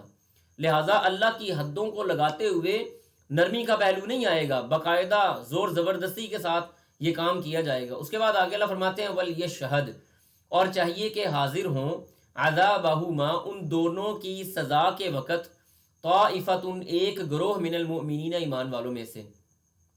کیوں اللہ تعالیٰ نے یہ کہا ہے کہ گروہ حاضر ہوں؟ جب آنکھوں سے انسان سزا ہوتی دیکھے گا تو اس کے دل کے اندر ہیبت بیٹھے گی اور یہ برائی سے اپنے آپ کو دور رکھے گا، یہ کبھی برا کام نہیں کرے گا. اگر یہ برا کام کرے گا تو علل اعلان نہیں کرے گا، اس کی کوشش یہ ہوگی کہ میری یہ برائی سوشل نہ ہو جائے. اور یہی اللہ تعالیٰ نے یہاں پہ حکمت دی ہے. اور یاد رکھیں یہ حدیں لگتی بھی تب ہیں جب انسان کا گناہ سوشل ہو کے حاکم وقت کے پاس آ جائے. اگر انسان کوئی اندر کھاتے کام کر رہا ہے، کوئی برائی کا کام اندر دروازہ بند کر کے کر رہا ہے، لوگوں کو اس کا پتہ نہیں ہے، تو اس کا معاملہ اللہ سبحانہ و تعالیٰ کی طرف اور بندے کے درمیان والا معاملہ ہے، اس کے اندر ہم انوالو ہونے کی کوشش نہیں کریں گے اور نہ ہمارا یہ کام ہے. ٹھیک ہے جی. اس کے بعد آگے اللہ سبحانہ و تعالیٰ ارشاد فرماتے ہیں، فرمایا الزانی، زنا کرنے والا مرد، لا ینکحو، وہ نہیں نکاح کرے گا، الا مگر، زانیتن، زنا کرنے والی عورت سے، او مشرکہ، یا مشرکہ عورت سے. یہ جو آیات ہیں نا یہ نازل ہوئی تھی مرثد رضی اللہ تعالیٰ عنہ نئے مسلمان ہوئے تھے، تو یہ مکہ سے نا مسلمانوں کو چھڑا کے لے کے آتے تھے جو مشرکین کی قید میں تھے. ایک دن یہ گئے تو وہاں پہ ایک خاتون تھی، عناق اس کا نام تھا. ان کی دور جاہلیت کے اندر اس کے ساتھ تعلقات تھے، یعنی حرام ریلیشن شپ تھا. تو عناق نے دیکھا کہ مرثد آیا، مرثد کو کہنے لگی آؤ نا رات میرے پاس گزارو. مرثد رضی اللہ تعالیٰ نے کہنے لگے نہیں اب نہیں، اب میں اسلام لے آیا ہوں. اس نے شور ڈالا. خیر بہرحال مرثد رضی اللہ تعالیٰ عنہ کرتے کراتے مدینہ واپس پہنچے تو اللہ کے رسول سے انہوں نے عرض کی، اللہ کے رسول اگر آپ اجازت دیں تو میں عناق سے شادی کر لوں. آپ علیہ الصلوۃ والسلام خاموشی اختیار کی یہاں تک کہ یہ والی آیات نازل ہو گئی. یہ جب آیات نازل ہوئی تو اس کے بعد یہ علل اعلان حکم دے دیا گیا کہ زنا کرنے والا مرد، زنا کرنے والی عورت آپس میں شادی کریں گے.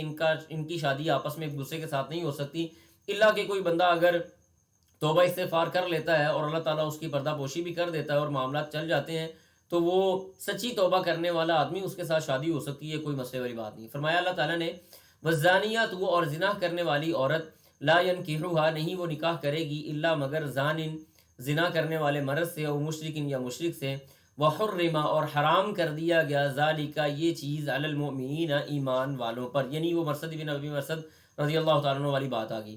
اس کے بعد آگے تہمت کی سزا آتی ہے. یہ جو باتیں ہیں نا واللہ ان کے اندر بہت زیادہ احکامات ہیں. میں اختصار کے ساتھ کچھ چیزیں آپ کے سامنے ڈسکس کروں گا، آپ کوشش کیجئے گا ہمتن گوش ہو کے سنیں اور چیزوں کو ہضم کر لیں. تو اللہ کہتے ہیں والذین، اور وہ لوگ، یرمون، جو الزام لگاتے ہیں، المحصنات، ایسی خواتین پر جو بھولی بسری ہیں.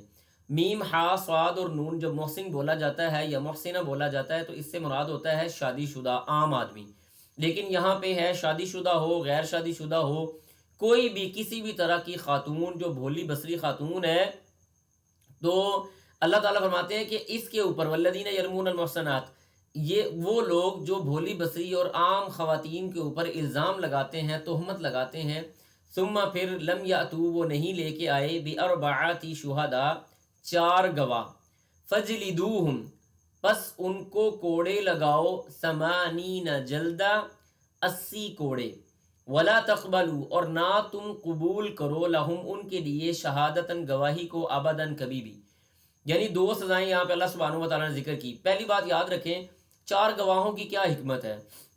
کسی آدمی نے کسی عورت اور مرد کو دیکھا کہ وہ آپس میں بوسو کنار کر رہے ہیں، یا انہوں نے تنہائی اختیار کی ہے، یا اس نے پردے کے پیچھے سے ان کو کچھ کرتے ہوئے دیکھ لیا. اب یہ 4 مرد کہاں سے لے کے آئے؟ اگر اس نے ان کو سزا دلوانی ہے تو 4 مرد کہاں سے لے کے آئے؟ یہاں پہ یہ جو اتنی سخت قسم کی قید لگائی گئی ہے اس کی حکمت یہ نظر آتی ہے کہ اگر برائی کسی بند کمرے میں ہو رہی ہے، کسی ایک آدمی نے دیکھ بھی لیا ہے، تو اس کو چاہیے کہ وہ تھوڑی دیر خاموشی اختیار کرے، یہ برائی سوشل نہ ہو، لوگوں کے سامنے فحاشی پھیلائی نہ جائے. نمبر 1. نمبر 2، اس کے اندر سختی یہ بھی سمجھ آتی ہے کہ اگر ایک ہی آدمی کو کہہ دیا جاتا تم نے کسی کو دیکھا ہے برائی کرتے اور تم آ کے بتاؤ اور اس کو ہم سزا دے دیں گے، تو کوئی بندہ اپنا غصہ بھی نکال سکتا تھا۔ میں دیکھتا ہوں دو بندے جن کے ساتھ مجھے اپنا غصہ ہے، میں اٹھ کے جاتا ہوں، میں کہتا ہوں جی میں نے ان دونوں کو دیکھا ہے، یہ دونوں زنا کر رہے تھے، اب ان کو سزا دینا شروع کر دیں۔ فَأْتُوا بِأَرْبَعَةِ شُهَدَاءَ، 4 گواہ پہلے لے کے آؤ، ورنہ خاموشی اختیار کرو، تمہیں کیا ضرورت پڑی ہے اس معاملے کے اندر داخل ہونے کی۔ اور پھر اس کے بعد 80 کوڑے بھی لگائے جائیں گے، اور اس کے بعد اللہ فرماتے ہیں وَلَا تَقْبَلُوا لَهُمْ شَهَادَةً أَبَدًا، ان کی گواہی کبھی قبول نہیں کی جائے گی۔ بعض علماء نے یہ لکھا ہے اگرچہ وہ توبہ کیوں نہیں کر لیتے اس کے باوجود بھی ان کی گواہی نہیں قبول کی جائے گی، لیکن بعض علماء نے یہاں پہ تھوڑا نرم موقف اختیار کیا، انہوں نے کہا اگر وہ توبہ قبول کر لیتا ہے، توبہ کر لیتا ہے اور اس کے اوپر حد بھی لگ جاتی ہے تو پھر اس کی جو گواہی ہے اس کو قبول کر لیا جائے گا۔ خیر بہرحال اللہ کہتے ہیں وَأُولَٰئِکَ، اور یہی ہیں وہ لوگ، ہم الفاسقون، جو گناہ گار ہیں، فسق و فجور کرنے والے ہیں، ہاں الا الذین، مگر وہ لوگ، تابوا، جنہوں نے توبہ کی، من بعد ذالک، اس کے بعد، واصلحوا، اور انہوں نے نیکی اختیار کی یعنی اصلاح کا پہلو اختیار کیا، فإن اللہ، تو بے شک اللہ سبحانہ و تعالی، غفور الرحیم، وہ معاف کرنے والا رحم کرنے والا، یعنی انہوں نے اصلاح کا معاملہ قبول کر لیا اور درست طرف اپنے آپ کو لے کے چلے گئے۔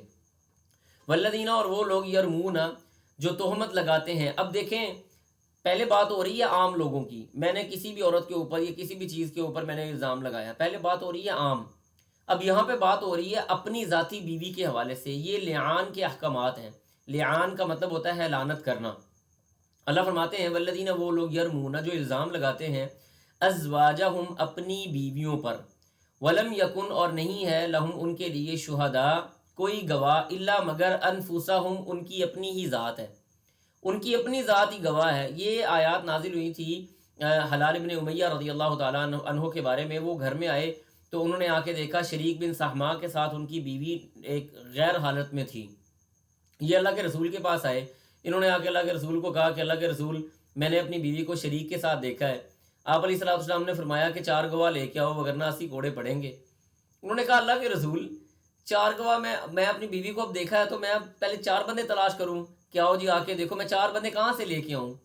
نبی صاحب نے فرمایا کہ میرے پاس یہی احکامات ہیں، اگر 4 گواہ لاتے ہو تو ٹھیک ہے ورنہ تمہیں کوڑے لگیں گے۔ شریک بن سہما کہنے لگے اللہ کی قسم میں سچا ہوں اور اللہ تعالیٰ میری کمر کو کوڑوں سے بچائے گا۔ اس کے بعد اللہ تعالیٰ نے یہ آیات نازل فرمایا کہ جو لوگ اپنی بیویوں کو حالت غیر میں دیکھتے ہیں یا تہمت وغیرہ لگاتے ہیں اور ان کے پاس کوئی گواہ نہیں ہے سوائے ان کے، تو وہ کیا کریں، فشہادۃ، پس وہ قسمیں اٹھائیں۔ یہاں پہ شہادت کا مطلب یعنی گواہ نہیں ہے، یہاں پہ شہادت کا مطلب ہے قسم اٹھانا۔ فشہادۃ، پس وہ قسم اٹھائے، احدہم، ان میں سے ہر ایک، 4 شہادات، 4 قسمیں، باللہ، اللہ تعالیٰ کی، وہ اللہ تعالیٰ کی 4 قسمیں اٹھائے، انہ، بے شک وہ، لمن الصادقین، البتہ سچوں میں سے ہے، یعنی 4 بار وہ کہے اللہ کی قسم میں سچوں میں سے ہوں۔ والخامسۃ، اور 5ویں قسم اٹھاتے ہوئے وہ کہے گا، والخامسۃ، اور 5ویں بار، اللعنۃ اللہ، کہ اللہ کی لعنت ہو، علیہ، اس پر، ان کانا، اگر وہ ہے، من الکاذبین، جھوٹوں میں سے، یعنی 5ویں قسم اٹھاتے ہوئے آدمی یہ کہے گا کہ اللہ اگر میں جھوٹ بول رہا ہوں تو میرے اوپر لعنت کر دے، اللہ کی لعنت میرے اوپر ہو اگر میں جھوٹا ہوں۔ تو یہ حلال ابن امیہ رضی اللہ تعالیٰ عنہ نے یہ 5 قسمیں اٹھائیں۔ اس کے بعد ان کی بیوی کی باری آئی تو لوگوں نے ان کو سمجھایا، ایون کہ نبی علیہ الصلوۃ والسلام نے حلال بن امیہ کو بھی بار بار کہا۔ جب ان کی بیوی کی باری آئی نا تو اس نے بھی 4 قسمیں اٹھائیں۔ 5ویں قسم جب اٹھانے لگی نا تو لوگوں نے کہا کہ تھوڑا رک جاؤ، صبر کر لو، دیکھ لو کہیں ایسے نہ ہو کہ وہ رک گئی، تھوڑا سا وہ رک گئی۔ پھر اس نے کہا کہ نہیں، اللہ کی قسم میں 5 قسمیں اٹھاؤں گی اور میں اپنے قبیلے کو رسوائی میں نہیں ڈال سکتی، لہٰذا اس نے 5ویں قسم بھی اٹھائی۔ پھر جب 5ویں قسم اٹھا لی تو نبی علیہ السلام نے فرمایا، وہ حاملہ بھی ہو گئی تھی، آپ علیہ السلام نے فرمایا کہ اگر اس کے ہاں ایسا بچہ پیدا ہو جس کی پنڈلیاں موٹی اور آنکھیں کالی ہوں تو وہ شریک کا بچہ ہے۔ لہٰذا دنیا نے دیکھا جب وہ بچہ پیدا ہوا تو واقعی اس کی پنڈلیاں بھی موٹی تھی، سرین بھی موٹے تھے اور اس کی آنکھیں بھی کالی تھیں، تو آپ علیہ الصلوۃ والسلام کی وہ پیشین گوئی درست ثابت ہوئی اور وہ واقعی ہی شریک بن سہما کا ہی بیٹا تھا۔ تو آپ علیہ الصلوۃ والسلام کی وہ بات فرمایا کہ وہاں پہ، بلکہ اس حدیث کے اندر یا اس کے بعد والی حدیث کے اندر آپ علیہ الصلوۃ والسلام کے یہ الفاظ بھی موجود ہیں کہ اگر تم نے یہ لیان والا معاملہ نہ کیا ہوتا تو میں تمہارے اوپر حد لگاتا۔ اس کے بعد آگے اللہ فرماتے ہیں وَيَدْرَعُ، اور ٹل جائے گا، عنہا، ان سے، العذاب، عذاب، ان تشہدا، کہ اگر وہ گواہی دے، یعنی یہ خاتون گواہی دے، 4 شہادات باللہ، 7 بار یعنی قسم 4 بار قسم اٹھائے اللہ سبحانہ و تعالیٰ کی، انہو بے شک وہ یعنی وہ مرد، لمن الکاذبین البتہ جھوٹوں میں سے ہے۔ مرد جب یہ قسم اٹھائے گا تو وہ کہے گا کہ اللہ کی لعنت مجھ پہ ہو اگر میں جھوٹا ہوں، تو عورت یہ قسمیں اٹھائے گی کہ اللہ کی قسم وہ جھوٹا ہے، اور والخامسہ اور 5ویں بار وہ کہے گی ان غضب اللہ کہ اللہ کا غضب ہو علیہ اس عورت پر، ان کانا من الصادقین اگر وہ مرد سچا ہے، اگر وہ مرد سچا ہے تو اللہ کا غضب میرے اوپر ہونا چاہیے، ٹھیک ہے جی، اللہ کا غضب میرے اوپر ہونا چاہیے۔ یہ یہاں پہ ان کو روکا بھی گیا، جیسے میں نے آپ کو بات بھی بیان کی، مجھے اس خاتون کا نام میرے ذہن سے نکل گیا ہے، پتہ نہیں حوا بنت کیا تھا، اس طرح کر کے نام تھا ان کا۔ بہرحال تو انسان کو اللہ کا غضب مانگتے ہوئے، اللہ کی لعنت مانگتے ہوئے بڑا احتیاط کرنا چاہیے، یہ بڑا پریشانی والا معاملہ ہے۔ اب دوسری چیز کیا ہوگی کہ جب لیان ہو جائے گا نا، یہ حکم بھی سمجھ لیں، جب لیان یہ لعنت سے ہے نا کہ انسان لعنت مانگ رہا ہے، جب لیان ہو جائے گا تو اس کے لیے مرد کو طلاق دینا ضروری نہیں ہے، ان دونوں کے درمیان میں ابدی جدائی ہو جائے گی، یہ دونوں کبھی بھی کسی بھی صورت دوبارہ جمع نہیں ہو سکتے، ابدی حرام ہے، ایون کہ خاتون کسی اور سے شادی کر کے اگر واپس بھی آ جائے تب بھی یہ اس مرد کے اوپر حلال نہیں ہوگی، مکمل حرام ہو جائیں گے اور ان کے درمیان میں جدائی کر دی جائے گی۔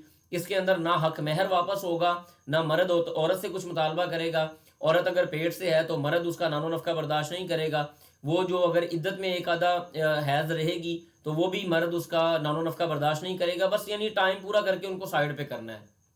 اس کے بعد آگے اللہ فرماتے ہیں ولولا فضل اللہ، اور اگر نہ ہوتا اللہ کا فضل علیکم تم پر، ورحمت اور اس کی رحمت، وان اللہ اور یہ کہ اللہ سبحانہ و تعالیٰ تواب وہ توبہ قبول کرنے والا ہے، حکیم اور حکمت والا ہے۔ اس کے بعد والی جو آیات آگے شروع ہونے جا رہی ہیں یہ واقع افق کے حوالے سے ہیں، نبی علیہ الصلوۃ والسلام کی سب سے پیاری خوبصورت اور اللہ کا تحفہ زوجہ محترمہ ام المومنین حضرت عائشہ رضی اللہ تعالیٰ عنہ طیبہ طاہرہ مطہرہ، جن کے بارے میں اللہ تعالیٰ نے قرآن کی آیات نازل کر کے ان کی پاک دامنی کو واضح کیا، اس حوالے سے نازل ہو رہی ہیں۔ واقعہ بڑا اختصار کے ساتھ آپ کو بتا دیتا ہوں کہ جنگ غزوہ بنی مستلق سے واپس آ رہے تھے اللہ کے رسول سن 5 ہجری کی بات ہے یہ، تو اللہ کے رسول صلی اللہ علیہ وسلم 5 ہجری میرے خیال 5 ہجری کی بات کی، چلیں ہجری کو نکال دیں، بہرحال غزوہ بنو مستلق سے اللہ کے رسول واپس آ رہے تھے، اور یہ وہ غزوہ ہے جس میں سب سے زیادہ منافقین شریک ہوئے، نہ اس سے پہلے اتنے منافقین شریک ہوئے تھے اور نہ اس کے بعد اتنے منافقین شریک ہوئے، اور اس غزوے کے اندر اتنے منافقین کے شریک ہونے کا نتیجہ بھی یہ برآمد ہو گیا جو آپ کے سامنے نظر آ رہا ہے۔ تو نبی علیہ الصلوۃ والسلام واپسی پہ آ رہے تھے تو ایک جگہ پہ پڑاؤ کیا، حضرت عائشہ رضی اللہ تعالیٰ عنہ اتری ہیں اور وہ رفع حاجت کے لیے گئی، اور ان کا کچھ وہاں پہ ہار گم ہو گیا، وہ اس کو تلاش کرنے لگ گئیں، واپس آئیں تو آ کے دیکھا کہ سارا قافلہ چلا گیا۔ حضرت عائشہ کہتی ہیں کہ میرا جسم اس وقت ذرا ہلکا پھلکا تھا، تو ہودج اٹھانے والوں کو محسوس نہیں ہوا کہ میں اندر بیٹھی ہوئی یا نہیں بیٹھی ہوئی، انہوں نے ہودج اٹھایا اور اونٹ پہ رکھا اور وہ چل دیے۔ خیر کہتی ہیں کہ میں وہیں پہ بیٹھی رہی، کچھ دیر بعد وہاں پہ صفوان بن معطل رضی اللہ تعالیٰ عنہ آئے، تو صفوان نے پردے کی آیات نازل ہونے سے پہلے حضرت عائشہ رضی اللہ تعالیٰ عنہ کو دیکھا ہوا تھا، تو وہ پہچان گئے۔ یہاں سے ثابت کیا ہوا کہ چہرے کا پردہ بھی ہے، اگر کسی کو لگتا ہے کہ چہرے کا پردہ نہیں ہے تو وہ غلط فہمی دور کر دے، اس واقعے سے ہمیں چہرے کا پردہ بھی سمجھ آتا ہے۔ حضرت عائشہ رضی اللہ تعالیٰ عنہ کہتی ہیں کہ انہوں نے اپنے منہ سے صرف ایک ہی کلمہ نکالا، انا للہ و انا الیہ راجعون، یہ تو اللہ کے رسول کی بیوی ہیں اور انا للہ و انا الیہ راجعون انہوں نے کہا۔ کہتی ہیں کہ انہوں نے مجھے سوار کروایا اور حضرت عائشہ واپس آئیں اور آ کے بیمار ہو گئیں، تقریباً 1 مہینہ بیمار پڑی رہیں۔ اب اس 1 مہینے کے اندر پورے مدینہ کے اندر عبداللہ بن ابی منافق جو تھا اس نے ایک ہوا کریٹ کر دی صفوان بن معطل اور حضرت عائشہ رضی اللہ تعالیٰ عنہ کے ریلیشن شپ کو لے کے، کہنے لگے کہ ان کے آپس میں ناجائز تعلقات ہیں۔ اسی ہوا کے اندر کچھ مسلمان بھی آگے، جیسے حسان بن ثابت تھے شاعر رسول، اور مستح رضی اللہ تعالیٰ عنہ تھے، اور اسی طرح سے اللہ آپ کا بھلا کرے مستح رضی اللہ تعالیٰ عنہ تھے، اور اسی طرح سے حضرت حمنہ بنت جہش یعنی حضرت زینب بنت جہش رضی اللہ تعالیٰ عنہ کی بہن، وہ بھی اس کے اندر آ گئیں۔ تو یہ کچھ لوگ جو تھے، Recording in progress. جی میری آواز آ رہی ہے انشاءاللہ باذن اللہ؟ جی رسول بھائی ابھی آواز آ رہی ہے، جزاک بیچ میں اللہ کچھ خیر، رک بارک گئی اللہ فیک، کوئی مسئلہ نہیں انشاءاللہ، کوئی مسئلہ نہیں جی۔ تو بات ہماری چل رہی تھی کہ اللہ کا شکر ہے آ رہی ہے۔ جی جزاک اللہ خیر، جب حضرت عائشہ رضی اللہ تعالی عنہا واپس آئی ہیں تو یہ بیمار بھی ہوئیں اور کچھ مسلمان بھی اس میں شریک ہو گئے، جیسے حسان بن ثابت تھے، مستح تھے، حضرت زینب بنت جہش ام المومنین کی بہن حمنہ بنت جہش، وہ بھی اس کے اندر شریک ہو گئیں۔ تو یہ ایک بڑی ہوا کریٹ ہو گئی مدینہ کے اندر. یہ بڑا زبردست واقعہ، بڑی تفصیل کے ساتھ تو میں بتا نہیں سکتا، آپ صحیح بخاری کے اندر پڑھ سکتے ہیں. حضرت عائشہ کہتی ہیں کہ ام مستہ نے مجھے ایک دن بتایا کہ تمہیں نہیں پتہ مدینہ کے اندر تمہارے بارے میں یہ باتیں ہو رہی ہیں. کہتی میں رونا شروع ہو گئی، بڑا روئی میں. اور میں جب بھی اللہ کے رسول سے اجازت مانگتی تھی نا اپنے گھر جانے کے لیے، اللہ کے رسول کہتے تھے، ٹال مٹول کرتے تھے نا، محبت تھی عائشہ رضی اللہ تعالیٰ عنہ سے، ٹال مٹول کرتے تھے، اچھا چلو کل چلی جانا، چلو کوئی بات نہیں پھر چلی جا، چلو چھوڑو رہنے دو نہ جاؤ، وغیرہ وغیرہ.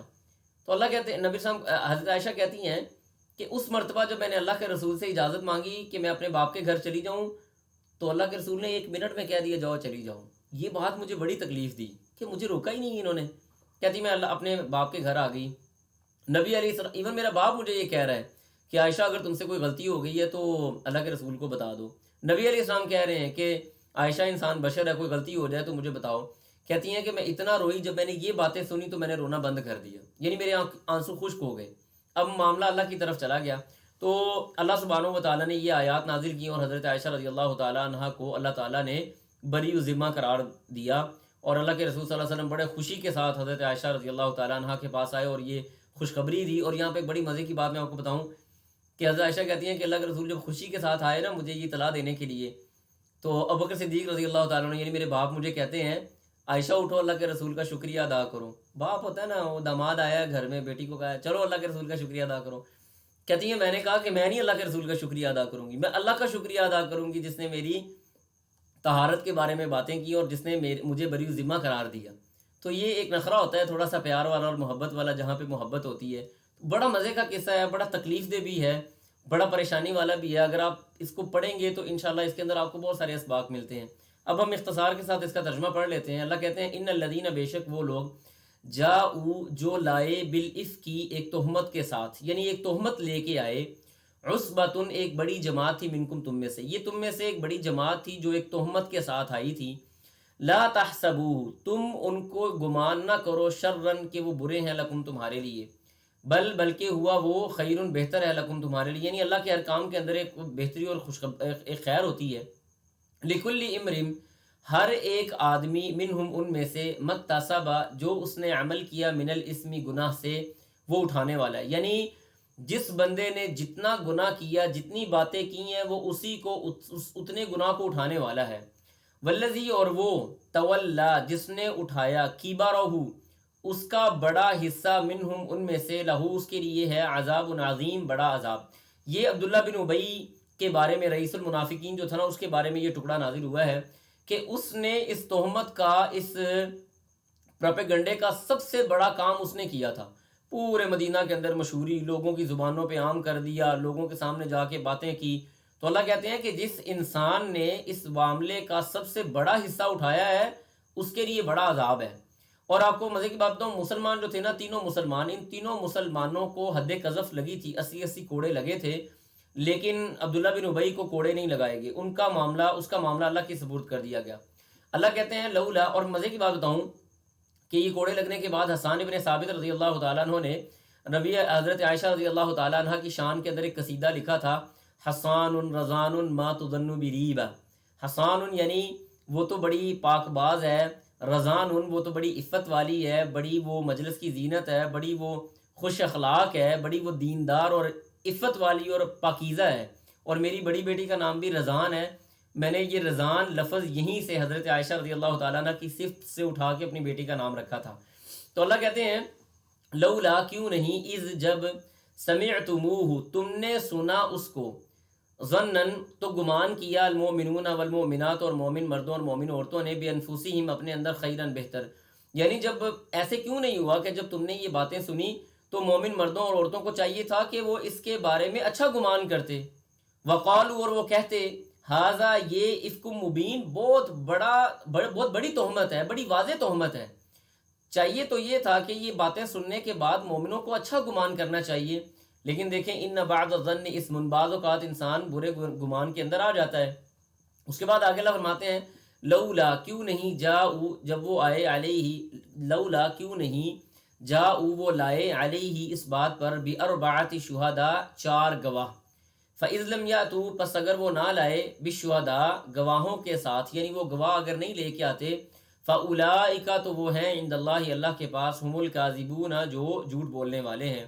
وَلَوْلَا فَضْلُ اللَّهِ اور اگر اللہ کا فضل نہ ہوتا علیکم تم پر وَرَحْمَتُهُ اور اللہ کی رحمت تم پر نہ ہوتی فی الدنیا اس دنیا کے اندر والآخرہ اور آخرت کے اندر لَمَسَّكُمْ البتہ چھوتا تم کو فی ما افضتم اس چیز کے اندر جس میں تم پڑ گئے تھے. یعنی افضتم کا مطلب یہ ہے کہ جس چیز کے اندر جس معاملے کے اندر تم پڑ چکے تھے تمہیں عذاب عظیم ایک بڑا عذاب آ لیتا. اللہ کا فضل اور اس کی رحمت تھی کہ اللہ سبحانہ و تعالیٰ نے تم سے اس عذاب کو دور کر کے رکھا. اذ جب تلقونہ تم لے کے آ رہے تھے بِأَلْسِنَتِكُمْ اپنی زبانوں پر باتیں.